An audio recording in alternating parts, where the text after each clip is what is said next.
पश्चिम बंगाल में चुनाव होने को हैं और प्रधानमंत्री नरेंद्र मोदी भी पूरे चुनावी मोड में आ गए हैं।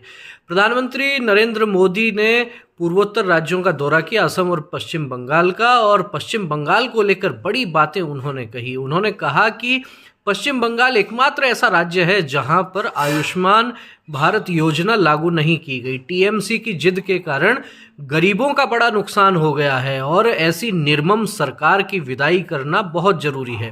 प्रधानमंत्री नरेंद्र मोदी ने यह भी कहा कि घुसपैठियों को टीएमसी अपना वोटर बना रही है और गरीब नागरिकों का हक छीनने का काम टीएमसी कर रही है। ऐसे में बंगाल से टीएमसी की विदाई बहुत जरूरी है।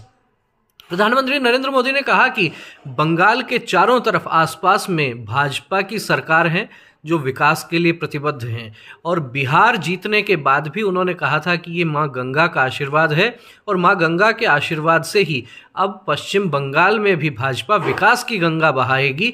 ऐसे में टीएमसी का सफाया जरूरी है, टीएमसी को सत्ता से बेदखल करना बहुत जरूरी है। भाजपा के राष्ट्रीय प्रवक्ता संबित पात्रा ने भी टीएमसी पर आरोप लगाया और कहा कि 10,000 रुपये से लेकर 1-1 लाख रुपए लेकर बांग्लादेशियों और रोहिंग्याओं को बसाया जा रहा है, उनके कागज बनाए जा रहे हैं।